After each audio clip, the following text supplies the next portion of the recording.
नाता था। उससे हर दिन काम से घर आने में बहुत रात हो जाती थी। उनके घर से कुमोरटली तक जाने की रास्ता था बहुत ही अंधेरा और घने जंगल से घिरी हुई। भूत से मैं नहीं डरती, चुड़ैल से भी नहीं। राम जी है सीने में, डरने का नहीं। हे माँ शीतला, हे माँ गंगे, हे बजरंगबली, हे सारे देव देवियों, मेरा रक्षा करो मुझे। हर हर हट हट हट हट, कौन है? हट जाओ हट जाओ। राम राम राम राम राम राम राम राम राम राम राम राम। ऐसे ही हर रात वो राम के नाम जपते हुए घर लौटता था। लेकिन एक दिन जंगल के अंदर से ही एक अजीब सी आवाज आने लगी। बचाओ बचाओ, कोई है इधर, मुझे बचाओ, जल गया, मेरा सर जल गया। ऐसी आवाज सुन के रामू तो बहुत डर जाता है। अरे बाप रे, कौन है इधर? ऐसे बचाओ बचाओ करके पुकार रहा है।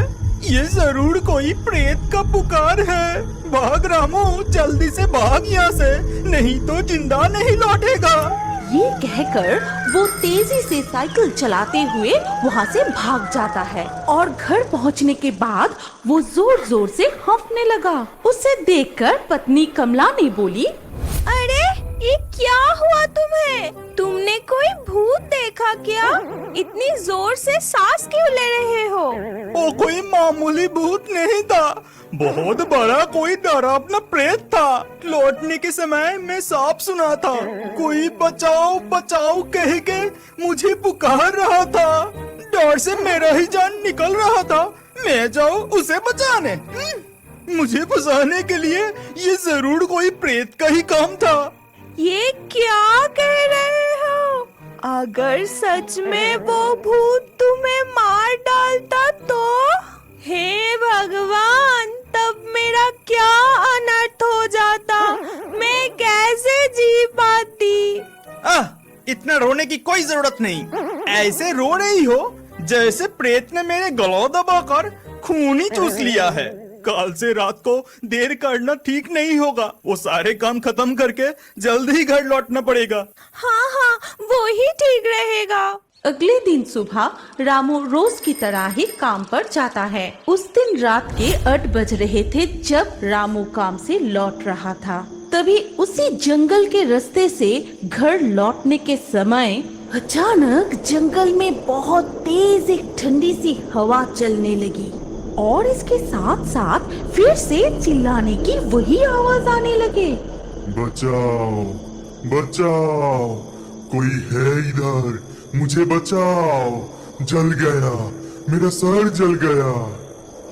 ये आवाज सुन के रामू बहुत डर जाता है और वहीं पर वो बेहोश होकर गिर जाता है और रामू रात भर वहीं पड़ा रहा। दूसरी ओर कमला दरवाजे के सामने बैठी बैठी अपने पति के लौटने की प्रतीक्षा में सो गई। अगले दिन सुबह हर दिन की तरह कुछ राखल बालक अपनी गाय को लेकर जंगल के रास्ते से मैदान की तरफ जा रहे थे। वो हर रोज खेत से चावल लेकर जंगल में जो पत्थर था उसके ऊपर रगड़कर दाने निकल के खाते थे।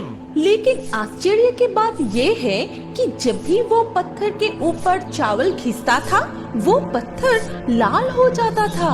लेकिन कभी भी वो सब इस बात पर ध्यान नहीं दिया। उस दिन चावल के दाने खाते समय उनमें से एक ने दूर में कुछ पड़ा हुआ देखा। अरे उधर दूर में देखने पला, लगता है जमीन पर कुछ गिरा पड़ा है। तभी वो सब एक साथ वहाँ जाते हैं। फिर देखते हैं कि रामू बेहोश होकर जमीन पे लेटे हैं। अरे ये तो रामू काका है, लेकिन यहाँ ऐसे क्यों लेटा है? जल्दी चल, रामू काका के घर ये खबर देते हैं। उधर रामू घर ना लौटने पर कमला ने पति की तलाश शुरू कर दी। तभी सारे राखल बालक कमला को देख कहता है कि कमला चाची, ओ कमला चाची, जल्दी चलो, उधर रामू चाचा जंगल के रास्ते में बेहोश होके गिरा पड़ा है। ये क्या कह रहा है तू? क्या सच में उसे कोई भूत ने पकड़ लिया? चल चल जल्दी चल बेटा। तब कमला और गांव के कुछ लोग राखल बालक के साथ जंगल के रास्ते पर चले गए। फिर रामू को वहां से उठाकर घर ले आए। उसी रात रामू को बहुत तेज बुखार आया और 2 दिन से बुखार कम नहीं हो रहा था। रामू गहरी नींद में सपना देखता है और वो सपने में देखता है कि महादेव आकर कह रहा है, रामू, जागो रामू, मुझे बचाओ, मेरा सर जल रहा है, मुझे बचाओ। ओ जंगल में मिट्टी के नीचे मैं हूँ। ओ सारे राखल बालक रोज मेरे सर पर चावल खिसके दाने खाते हैं, मेरा सर लाल हो जाता है, मुझे बचाओ रामू। मैं ही तुमको रोज बचाओ बचाओ कह के पुकारता हूँ, मेरा स्थापना करो रामू। इसके बाद रामू जाग जाता है और उसका बुखार उतर जाता है। फिर सुबह रामू पत्नी को उस सपने के बारे में खोल के बताता है और सब कुछ सुन के कमला कहती है, तुम जो बोल रहे हो क्या वो सच है? फिर तो हमें जाकर देखना चाहिए, सच में वहाँ कुछ है क्या? उसके बाद रामू और कमला राखल बालक के साथ उस जंगल की ओर चल पड़े और वहां पहुंचकर रामू ने उनसे कहा, ए नेपला, तुम सब कौन से पत्थर में चावल खिसकर दाने खाते हो? जल्दी बताओ मुझे। ओ उस तरफ झाड़ियों के पीछे चलो, मैं तुम सबको ले चलता हूँ। तभी उन्हें वो पत्थर दिखाई देता है। फिर रामू अपने हाथों से पत्थर के पास वाली मिट्टी हटाने लगता है। फिर अंत में एक विशाल शिवलिंग निकलता है।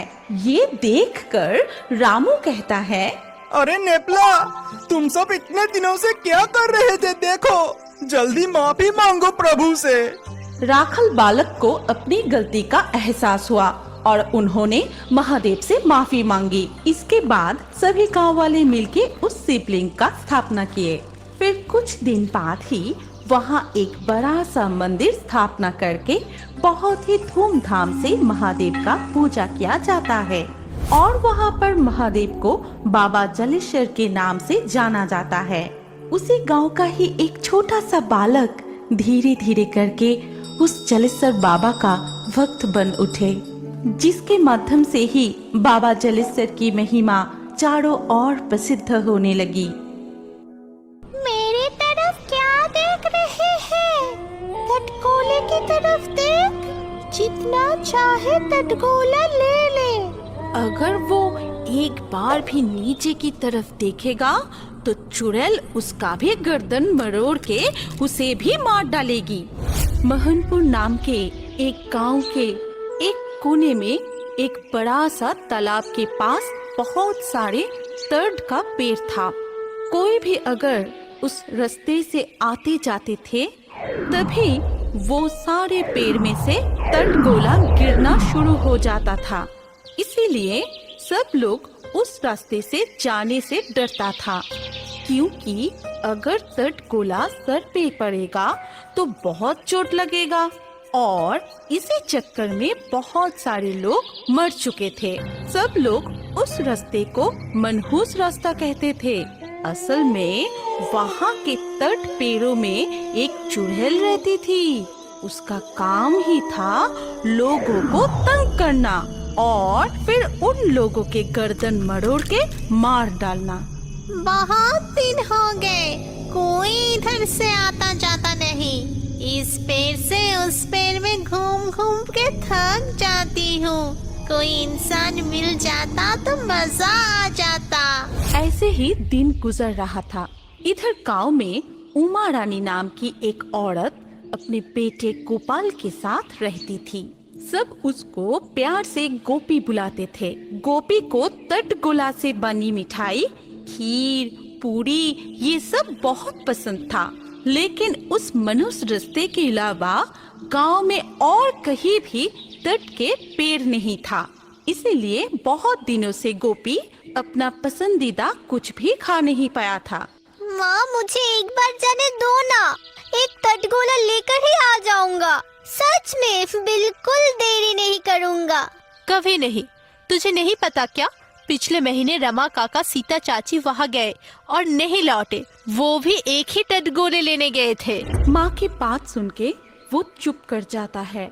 उसे पता था कि उसकी माँ सही कह रही है। फिर वो मन ही मन सोचता है, क्या करूँ, कैसे मिलेगा टटकोला? माँ को अगर बोल के जाऊंगा तो कभी जाने नहीं देंगे। उन्हें ना बता कर जाना ही सही रहेगा। ऐसे कुछ और दिन बीत जाता है, लेकिन गोपी को अपनी पसंदीदा खाना उस मनुष्य रास्ते की तरफ बुला रहा होता है, लेकिन उमा रानी की नजरों से बच के वो वहाँ जा नहीं पा रहा था। ऐसे करके पूर्णमासी की रात आ पहुँचता है। उस रात को गोपी उमा रानी से कहता है, माँ तुम सो जाओ, मुझे अभी नींद नहीं आ रही है। मैं थोड़ा आंगन में जाके बैठता हूँ। तू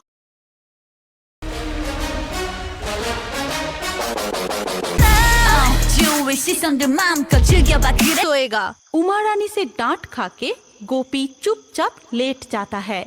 जब तक उमा रानी गहरी नींद में चली नहीं जाती, तब तक वो वैसे ही लेटा रहता है।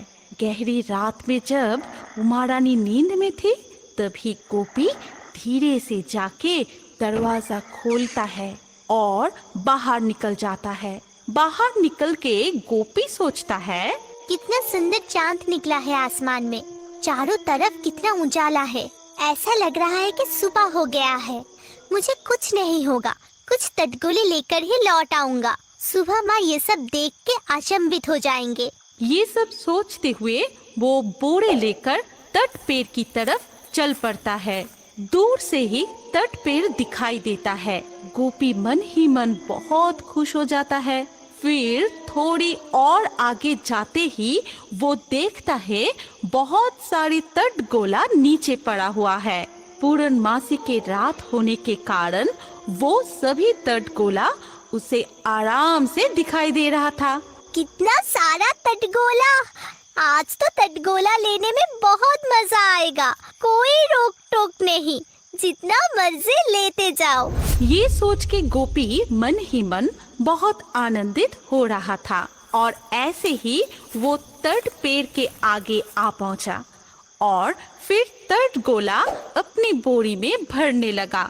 बहुत सारा टटगोला बोरी में भरने से भी गोपी का बोरा भर नहीं रहा था और टटगोला भरते ही गया।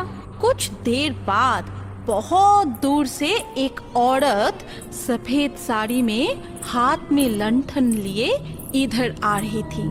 गोपी को वो दिखाई तो दे रहा था, लेकिन वो भाग नहीं पाया। वो जैसे टटगोला भरने के मोह में पड़ गया था, वो रुक ही नहीं पा रहा था। थोड़ी ही देर में वो साड़ी वाली औरत सामने आ गई। पूर्णमासी होने के बाद भी गोपी उसका चेहरा देख नहीं पाया। फिर वो औरत बोली, मेरी तरफ क्या देख रहे हैं? टटगोले की तरफ देख। जितना चाहे टटगोला ले ले, तेरे लिए ही तो सब है। नीचे देख के ले। उसकी बातों से गोपी को पता चल चुका था कि वो चुड़ैल की जाल में फंस गया है। अगर वो एक बार भी नीचे की तरफ देखेगा तो चुड़ैल उसका भी गर्दन मरोड़ के उसे भी मार डालेगी। इसीलिए वो बिना देखे ही टटगोला बोरी में भर रहा था। सब कुछ समझते हुए भी गोपी कुछ नहीं कर पा रहा था। ठीक है, नीचे नहीं देखेगा तो फिर ये ले। फिर चुड़ैल टटगोला को हवा में उछलने लगा, लेकिन इससे भी गोपी घबराया नहीं। वो अच्छा फुटबॉल खेलता था, इसीलिए अपने पैर से टटगोला को फुटबॉल की तरह मार के अपनी बोरी में घुसा दिया। ये देख के चुड़ैल भी अचंभित रह गई और ऊपर से बहुत गुस्सा हो गई। इधर उमा रानी की नींद खुलते ही वो अपने पास में गोपी को नहीं देखा तो बहुत चिंतित हो गई।